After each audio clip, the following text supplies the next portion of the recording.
নবম ও দশম শ্রেণীর শিক্ষার্থী সবাই কুশলে আছো? তোমাদের সাথে আমি আজকে 11.2 এর সপ্তম ক্লাসটা শেয়ার করতে চলেছি। দেখো বন্ধুরা, এখানে একটি সিকিউ প্রশ্ন যা রাজশাহী বোর্ড 2016-তে দিয়েছিল। সেই প্রশ্নটার উদ্দীপক হলো একটি ত্রিভুজের তিন বাহুর অনুপাত 5:12:13 এবং পরিসীমা 30 সেন্টিমিটার।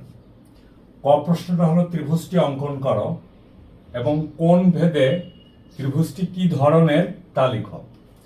এখন দেখো দেওয়া আছে কি ত্রিভুজের বাহুর অনুপাত হলো 5:12:13, অর্থাৎ একটি বাহু 5 সেন্টিমিটার হলে আরেকটি বাহু হবে 13 সেন্টিমিটার, আরেকটি বাহু হবে 12 সেন্টিমিটার। তো ধরি ত্রিভুজের বাহুগুলি যথাক্রমে এই দেখো 5x, 12x ও 13x সেন্টিমিটার। তাহলে যেহেতু পরিসীমা দেওয়া আছে কত 30 সেন্টিমিটার, অর্থাৎ তিনটি বাহুর যোগফল = 30 সেন্টিমিটার বা 30x = 30, অতএব x = 1 সেন্টিমিটার।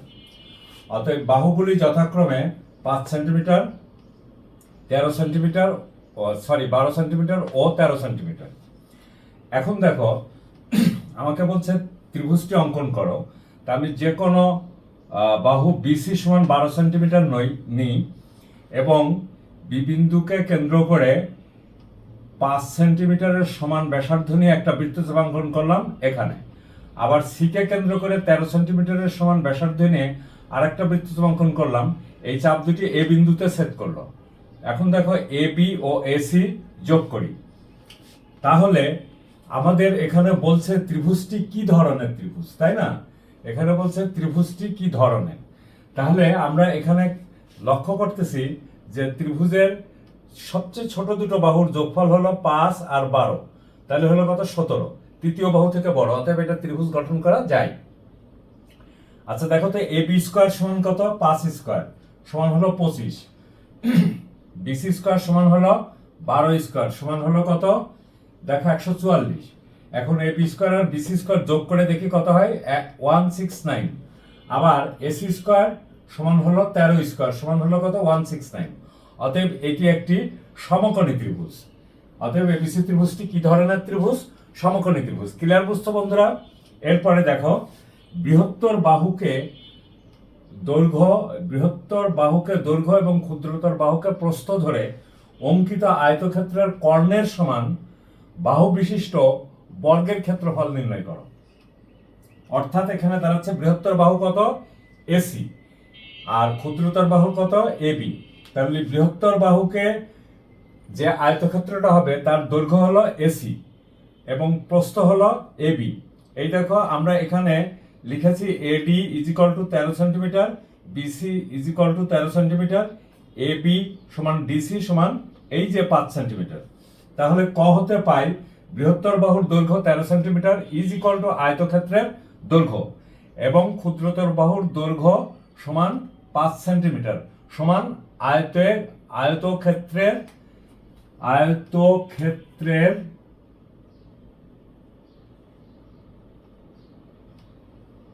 প্রস্থ। ক্লিয়ার হয়েছে বন্ধুরা? এখন আমাকে কি বলছে সেটার দিকে একটু খেয়াল করো। বলছে যে আয়তক্ষেত্রের কর্ণের সমান বাহু বিশিষ্ট বর্গের ক্ষেত্রফল। তাহলে আমরা জানি আয়তক্ষেত্রের 4টি কোণই সমান, অতএব এবিসি ত্রিভুজটি একটি সমকোণী ত্রিভুজ। তাহলে বন্ধুরা আমরা এটা মুছে দিই।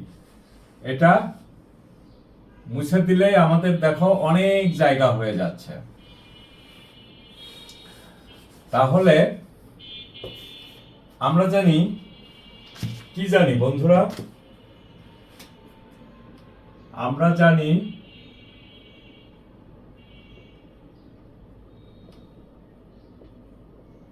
অর্থাৎ এর পরের থেকে আমরা শুরু করছি। আমরা জানি আয়ত ক্ষেত্রের প্রত্যেকটি কোণ সমকোণ।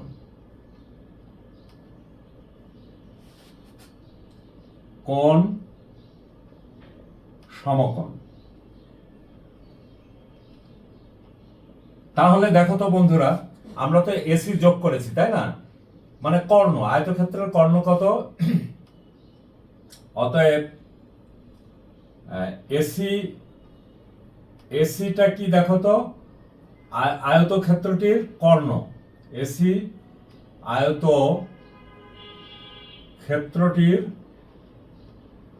ক্ষেত্রটির কর্ণ।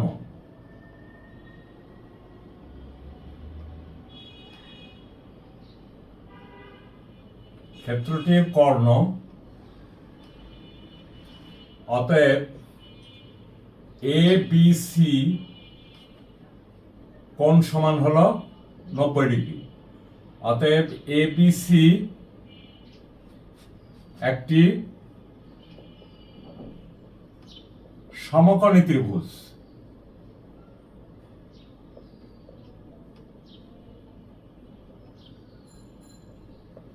আচ্ছা, আমার এখন কর্ণের দৈর্ঘ্য বের করতে হলে পরে, যেহেতু এবিসি একটি সমকোণী ত্রিভুজ, তাহলে পিথাগোরাসের উপপাদ্য। অতএব পিথাগোরাসের উপপাদ্য হতে পাই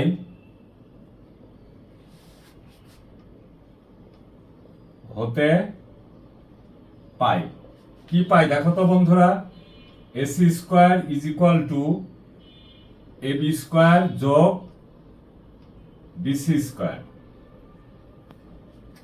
সমান এবি সমান কত 5 স্কোয়ার যোগ বিসি স্কোয়ার সমান কত, বিসি সমান এডি সমান হলো কত 13 সেন্টিমিটার, তাহলে 13 স্কোয়ার ইজ ইকুয়াল টু কত 25 যোগ 169 সমান হচ্ছে কত দেখো তো বন্ধুরা 4, হাতে থাকলো 1, 6 আর 1 7 আর 2 হলো 9, 1।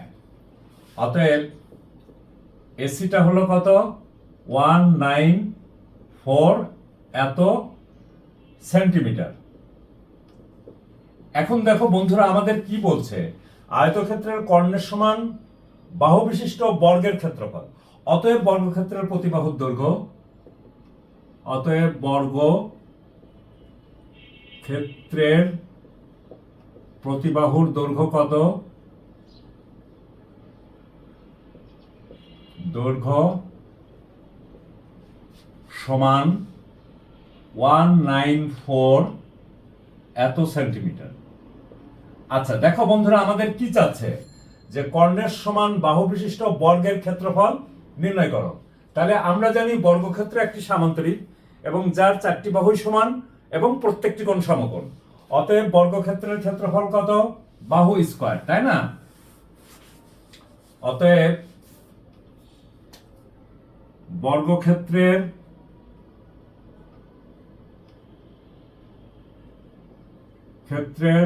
ক্ষেত্রফল,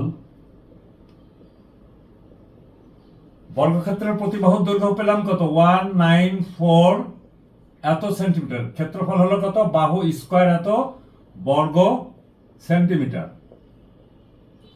সমান হলো কত 194 বর্গ সেন্টিমিটার।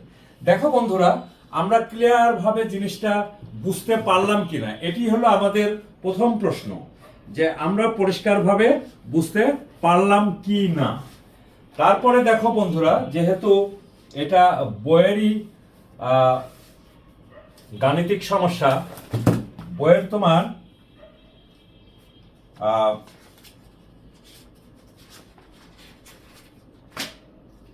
এখানে বলছে বইয়ের 23 নম্বরের সিকিউ প্রশ্নটা, এটাই তোমার রাজশাহী বোর্ড 2016-তে দিয়েছিল। তারপরে বলছে উক্ত গ নম্বর, উক্ত আয়তক্ষেত্রের দৈর্ঘ্য 10% এবং প্রস্থ 20% বৃদ্ধি পেলে ক্ষেত্রফল শতকরা কত বৃদ্ধি পাবে। আচ্ছা তাহলে আমরা এখানে গ প্রশ্নটা লিখি, উক্ত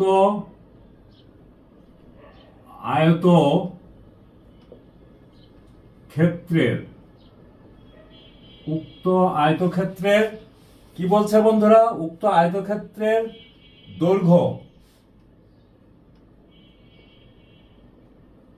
দৈর্ঘ্য কত পার্সেন্ট, দৈর্ঘ্য 10%,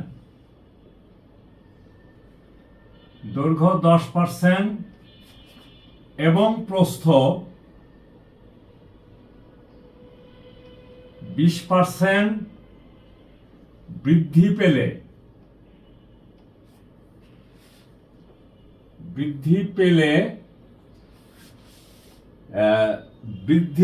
পেলে ক্ষেত্রফল শতকরা কত বৃদ্ধি পাবে? ক্ষেত্রফল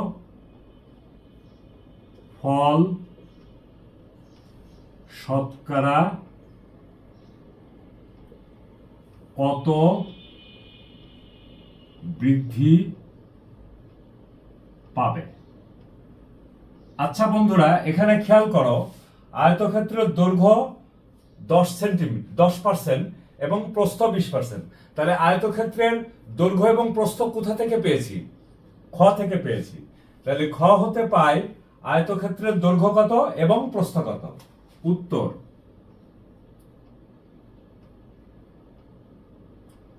খ হতে পাই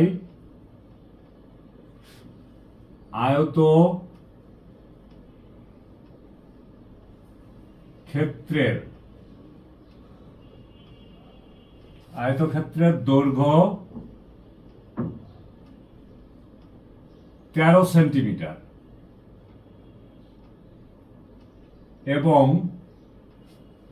প্রস্থ সমান কত? 5 সেন্টিমিটার। আচ্ছা দেখো বন্ধুরা, দৈর্ঘ্য 13 সেন্টিমিটার এবং প্রস্থ 5 সেন্টিমিটার। তাহলে আমাদের এইটুকুর আর কোনো প্রয়োজন আছে কি? আমাদের এইটুকুর আর কোনো প্রয়োজন নাই। এখন এইখানে দেখো, অতএব আয়তক্ষেত্রের ক্ষেত্রফল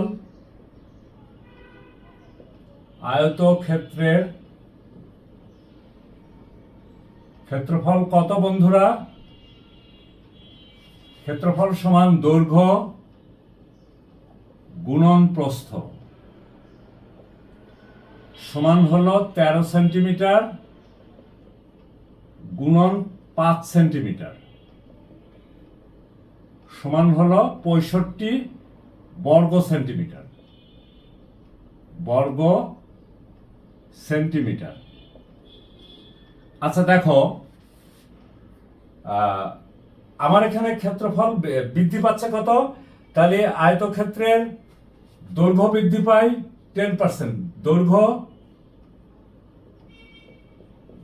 10% বৃদ্ধিতে নূতন দৈর্ঘ্য কত হয়? নূতন দৈর্ঘ্য সমান, এই দেখো 13 সেন্টিমিটার তো থাকছেই, তাই না? 13 সেন্টিমিটার থাকছে, প্লাস 13 সেন্টিমিটারের 10%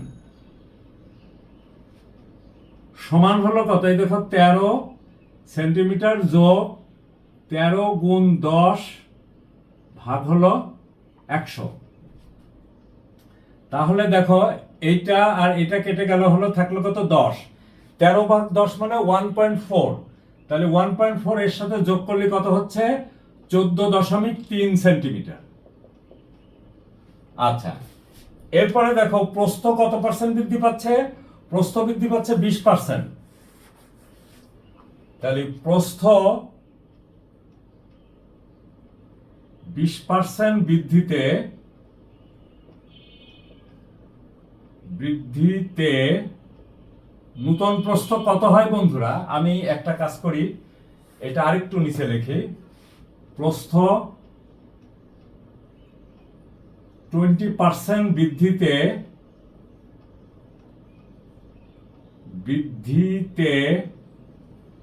নূতন প্রস্থ হয় কত? নূতন প্রস্থ সমান, এই দেখো প্রস্থ ছিল কত? 5 সেন্টিমিটার। তাহলে 5 সেন্টিমিটার যোগ 5 মিটারের কত? 20% সমান 5 সেন্টিমিটার তো থাকছেই, যোগ 5 গুণ 20 ডিভাইডেড বাই, এই পার্সেন্টেজের জন্য 100, এটা কেটে গেল 5, এটা আর এটা কেটে গেল, তাহলে হলো কত? 6 সেন্টিমিটার।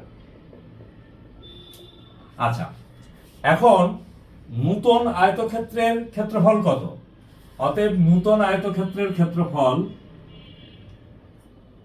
নূতন আয়ত ক্ষেত্রের ক্ষেত্রফল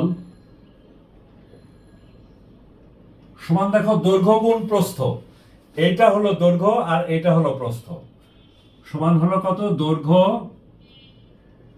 গুণ প্রস্থ সমান 14.3 গুণ 6, এত বর্গ সেন্টিমিটার। বা দেখো তো বন্ধুরা কত হয়? 14.3 গুণ 6, 85.8 সমান হলো 85.8, এত বর্গ সেন্টিমিটার। এটা হলো নূতন আয়তক্ষেত্রের ক্ষেত্রফল। আর আগেরটার ছিল কত? 65। তাহলে ক্ষেত্রফল বৃদ্ধি পেল কত? এই 85.8 থেকে এই 65 এটা বাদ যাবে, অতএব ক্ষেত্রফল বৃদ্ধি পায়। এটা মনে রাখো 65 বর্গ সেন্টিমিটার। তাহলে আমি এটা মুছে দিই।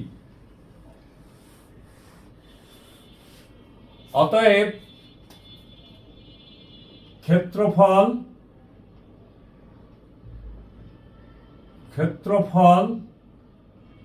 বৃদ্ধি পায়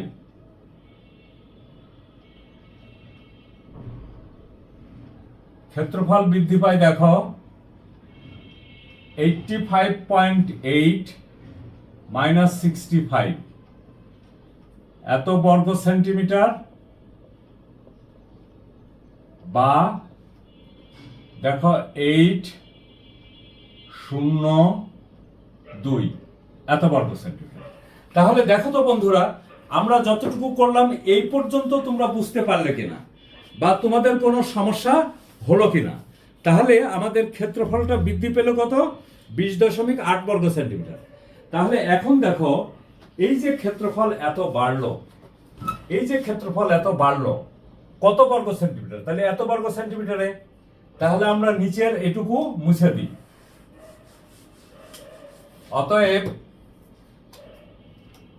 অতএব দেখো 65 এত বর্গ সেন্টিমিটার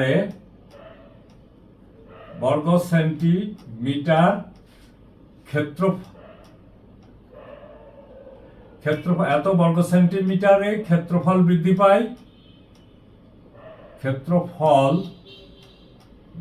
পায়। এত বর্গ সেন্টিমিটার ক্ষেত্রফলে। আচ্ছা, আমরা এটা না লিখে এভাবেও তো লিখতে পারি যে ক্ষেত্রফল বৃদ্ধি পায়, তাহলেই তো হয়ে গেল। অতএব ক্ষেত্রফল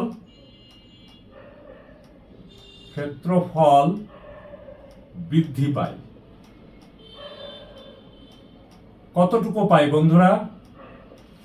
ক্ষেত্রফল বৃদ্ধি পায় এই যে এত বর্গ সেন্টিমিটার। এইখানে মনে হয় এত বর্গ সেন্টিমিটার ক্ষেত্রফলে বৃদ্ধি পায় এত, এটা দিলেই ভালো হতো। ঠিক আছে, মুছে দিই, সমস্যা নেই। অতএব 65 বর্গ সেন্টিমিটার, এত বর্গ সেন্টিমিটার ক্ষেত্রফলে বৃদ্ধি পায়, ক্ষেত্রফল বৃদ্ধি পায়, তাই লিখি। ক্ষেত্রফল বৃদ্ধি পায় কত? 20.8 বর্গ সেন্টিমিটার। আচ্ছা বন্ধুরা, শতকরা চেয়েছে, তাহলে এত বর্গ সেন্টিমিটার ক্ষেত্রফল বৃদ্ধি পায় এত বর্গ সেন্টিমিটার। একে কত, 100-তে কত? যেহেতু তোমরা 9-10-এ পড়ো, সুতরাং একে আর আমি দিতে চাচ্ছি না। অতএব 100 বর্গ সেন্টিমিটার ক্ষেত্রফল বৃদ্ধি পায় কত? এই দেখো 20.8 ডিভাইডেড বাই 65 গুণ 100, এত বর্গ সেন্টিমিটার।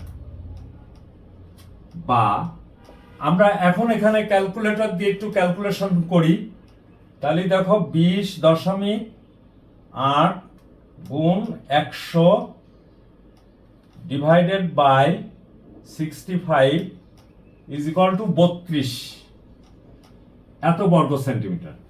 যখন তোমরা 100 দিবা তখন শতকরা দিবা না, তাহলে এখানে কোনো অবস্থাতে শতকরা দিও না। আর আমার বইতে কি বলছে, বইতে বলছে শতকরা কত বৃদ্ধি পায়। অতএব শতকরা, অতএব ক্ষেত্রফল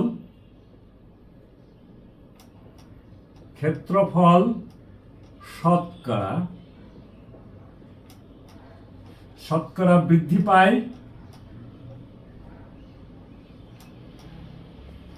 যখন তুমি শতকরা দিচ্ছ তখন তুমি লিখবা 32 বর্গ সেন্টিমিটার। আর যদি তুমি শতকরা না দাও তাহলে লিখবা ক্ষেত্রফল বৃদ্ধি পায় 32%।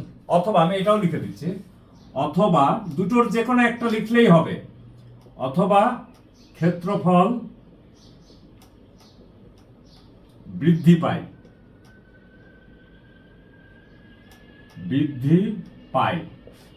32%। ক্লিয়ার হয়েছে বন্ধুরা?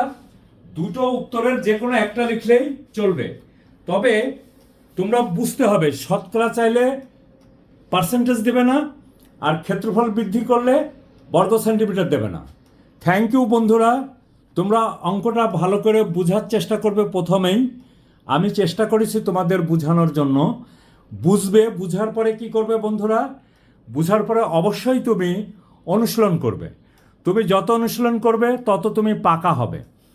বন্ধুরা, এই প্রশ্নের উত্তরটা তোমরা পুরা ভিডিওটা দেখো, টেনে টেনে দেখো না, কমেন্ট করো এবং সবাই আমার জন্য দোয়া করো, বন্ধুদের মাঝে শেয়ার করো। থ্যাংক ইউ বন্ধুরা।